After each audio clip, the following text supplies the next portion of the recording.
selon nos capacités. Et il est dit dans l'évangile, nos capacités. Chacun a reçu un certain nombre de talents, comme victoire.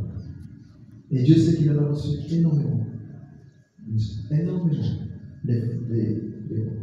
Ceux qui l'ont connu en tant que religieux savent bien, il était doué pour tout. Pour tout. De que l'on fait, il est partout.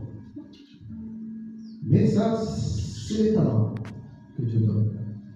Par moment, et faisons attention à cela, on est tellement doté de talents, on est tellement génie que quelque part, on échoue un peu. Parce qu'on en a trop et on ne sait pas canaliser. On ne sait pas les sortir vers la paix.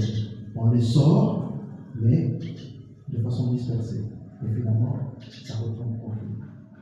Vous comprenez ce que je dis? Donc, les talents, c'est bien, mais il faut aussi avoir l'intelligence de les sortir vers la paix. Chaque chose en son temps. Et surtout en prenant soin de soi. Parce que le Seigneur nous donne pour les autres, bien sûr. Et ça nécessite de se sacrifier.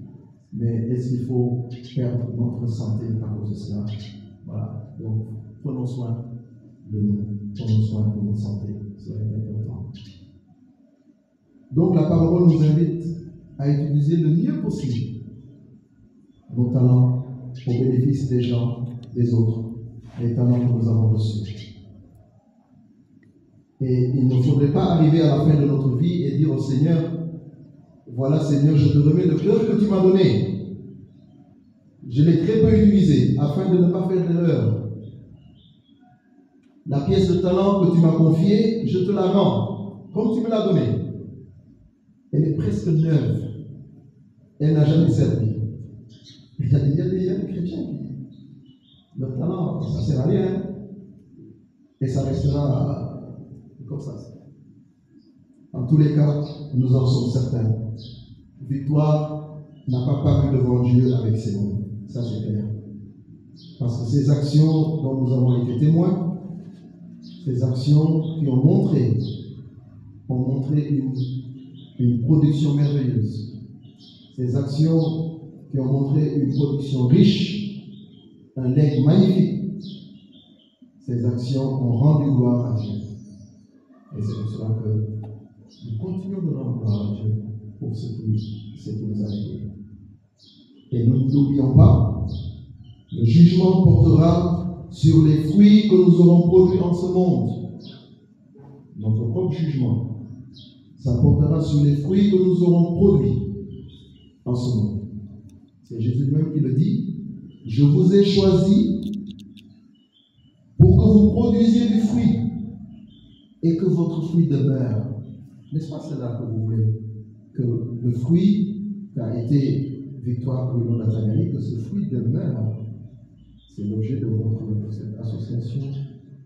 Je suis la vie, ta vie, vivante de ta vie. Il est dit qu'il y a trois choses que j'ai abandonnées. Trois choses. Premièrement, nous devons avoir un esprit de serviteur, de servante. Quel que soit le travail que nous faisons, l'esprit de service. Il n'y a pas de chef, il n'y a pas de vedette dans le service de Dieu. Pas de chef, pas de vedette.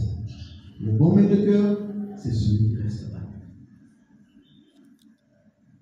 Victoire dans sa vie l'a toujours symbolisé, cette humilité. Il aurait pu être vedette, il aurait pu être chef, mais jamais, ça n'intéresse pas. Il n'y a pas de chef ou de vedette autre que le Christ. Un seul doit recevoir les éloges. Un seul. Et je vous dis, d'où m'attendez ça mon plaît. Mais c'est pour cela que je n'ai jamais été maître de cœur. Je n'ai jamais accepté d'être maître de cœur.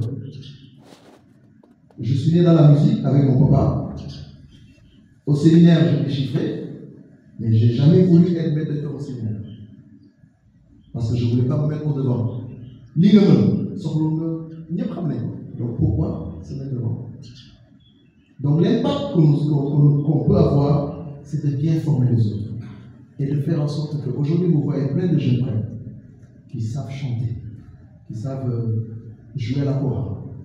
Tous ces jeunes prêtres sont passés à Gazoville. Et je les ai eus à Gazoville. Et c'est là qu'ils ont appris, tout petit déjà. C'est pour ça que c'est important une chorale.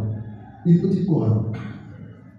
L'amour du chant, dès le bas âge, ça reste pour la vie. Donc l'éloge, la gloire, c'est le Christ qu'on chante. Deuxièmement, le service doit se faire dans la bonté, c'est-à-dire dans l'amour du prochain. Un maître de cœur qui est rigoureux, non. La bonté, l'amour du prochain et l'amour de Dieu. Qu'on le sente en toi. Qu'on le sente en toi.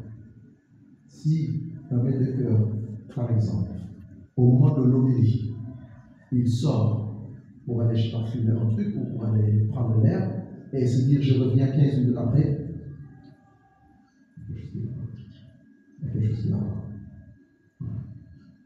l'amour de Dieu doit transparaître en toi, l'amour du prochain également. Et enfin, le serviteur ne cherche pas de remerciement. Dans les remerciements, vous avez beaucoup de tag avec Dawa. Vous merci. Dawa. Vous avez beaucoup de tag avec Dawa. Il travaille dans l'amour, ce maître de cœur. Travaille dans l'amour, sans critiquer les autres, sans objection, et toujours dans la joie. C'était cela, victoire. Pour une victoire. Enfin, le serviteur doit être fidèle. Fidèle, c'est-à-dire régulier dans ce qu'il fait, dans son travail. Il ne travaille pas seulement quand il en a envie ou quand ça lui plaît. Il doit aussi travailler en harmonie avec la parole de Dieu. Il ne peut pas se permettre de travailler pour des causes douteuses ou pour des causes ténébreuses. Alors, dans cet évangile, retenons que lorsque Jésus dit « Entre dans la joie de ton maître », il veut dire simplement qu'il est content de nous voir travailler. Il est content de nous voir travailler pour lui et il partage cette joie. Lui qui est content, il partage cette joie dans le cœur de ses serviteurs. Et il l'a longtemps partagé avec victoire. Et il continue de le partager en chacun de vous. Et vous le sentez dans votre cœur, cette présence et cette joie du Seigneur. Vous le sentez également dans vos propositions. Alors soyons des serviteurs qui s'engagent à honorer l'œuvre de victoire, c'est-à-dire sa bonté, sa simplicité dans nos relations, son génie dans le sens du service rendu aux autres, au détriment de lui-même, au détriment de soi-même. Sa promptitude à toujours dire oui quand le service nous appelle à la tâche ou à l'entraide. Des serviteurs bons et fidèles dans nos familles respectives pour le bien de nos frères et sœurs en humanité. Donc c'est toute cette méditation que nous voulons à présent élever dans cette Eucharistie pour chacun de nous et en action de grâce pour victoire. Que par la miséricorde de Dieu, les âmes de nos fidèles défunts et celles de notre chère Victoire Bruno reposent en paix. Amen.